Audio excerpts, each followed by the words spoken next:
Every year on March 4th, or the closest weekend to it, the Pioneer Dinner is held in Milton House to celebrate the founding of the town of Milton.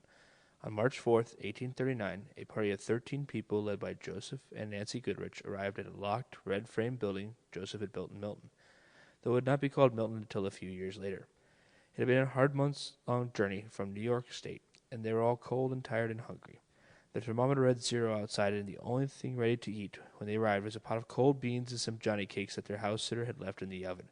It wasn't much, but it was their new home, and they intended to make the best of it. That spirit is what the Pioneer Dinner is meant to celebrate.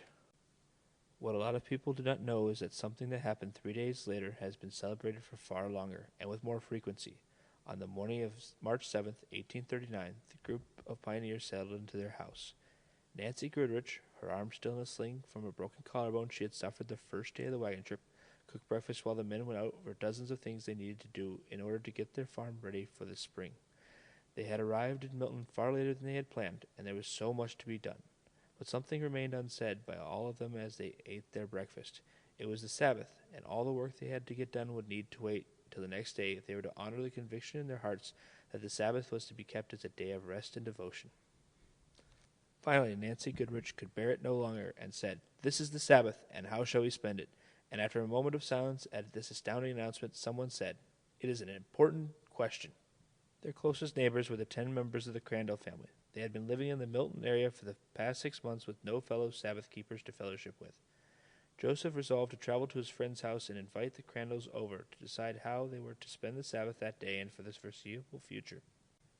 A total of 22 people gathered in the Goodrich home and established the first moral society in Milton. Believing that mere resolutions were quickly forgotten, they instead signed a written document where they all agreed to watch out for each other for good, to maintain good morals, and attend meetings on the Sabbath when prudent. In the years since, more than 9,000 Sabbaths have been kept by the Seventh Day Baptists in Milton. On November 12, 1840, 175 years and 2 days ago today, our church was officially formed and the first of our 18 head pastors was called. Our first pastor, Stillman Kuhn, was known for his work in building and establishing Seventh-day Baptist churches throughout Wisconsin and even into Illinois. It was this work that he employed in his 5 years in Milton, though he later resided in the town after stepping down as pastor. He was evidently so popular that some members still voted for him to come back after our fourth pastor resigned in 1859. Pastor Zuriel Campbell oversaw enormous growth in the church as many new immigrants into the young state of Wisconsin came through the Milton area looking for work and land. Church membership more than doubled during his tenure. Under our next 4 pastors, Vernon Hull, William Whitford, Oliver Hull, and Darwin Maxson, the issue of slavery became a top concern in the Seventh-day Baptist denomination. The Seventh-day Baptist General Conference went so far as to declare the institution as a sin against God in 1854. Many Seventh-day Baptists, including 48 men from the Milton Church alone, joined the Union Army during the Civil War. This period of change for the country was a period of change for the church as well. Milton became an academic community with the growth and development of Milton College, which had been founded as Milton Academy by Joseph Goodrich and many of his fellow Seventh-day Baptists. The church and Milton College would have a close relationship through the college's entire history. The arrival of the railroad in 1850 gave birth to Milton's sister community, Milton Junction. Founded as a railroad community, there were many personal and cultural differences between the Seventh-day Baptists who inhabited this new town and the old town of Milton, but they continued to attend the same church for the next 26 years. But by 1876, a split in the church had been a long time coming.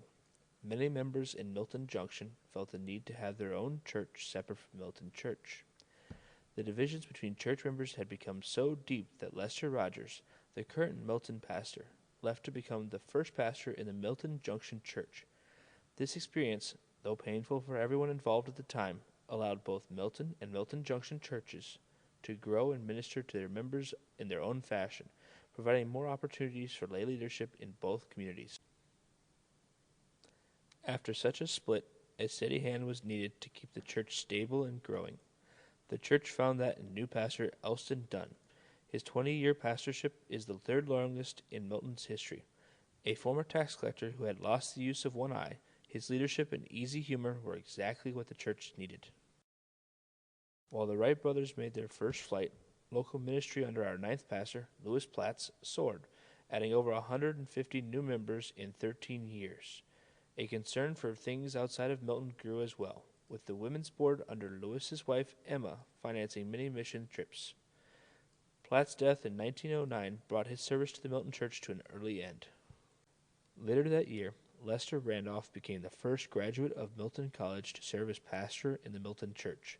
Shortly after the end of World War I, his service as pastor was cut short by the Spanish influenza, which claimed one of his sons, then the pastor himself in short order.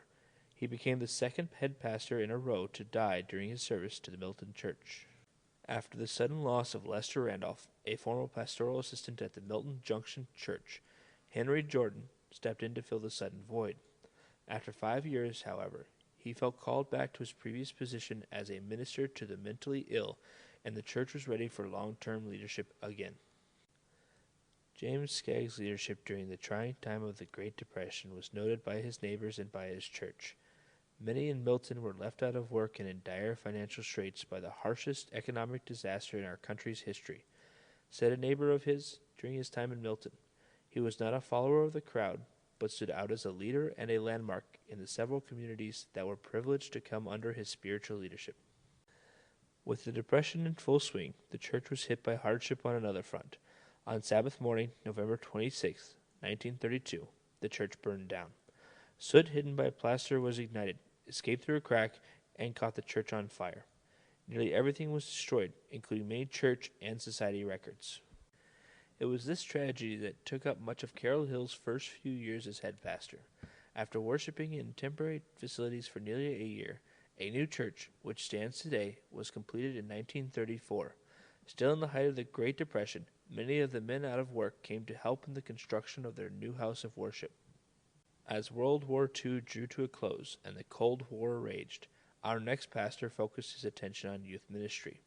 The crowning achievement of Elmo Fitzrandolph's 22-year pastorship, the second longest in church history, is the establishment of Camp Wakanda.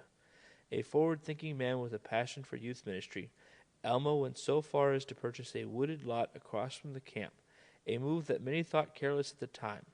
Some went so far as to call it Randy's Folly.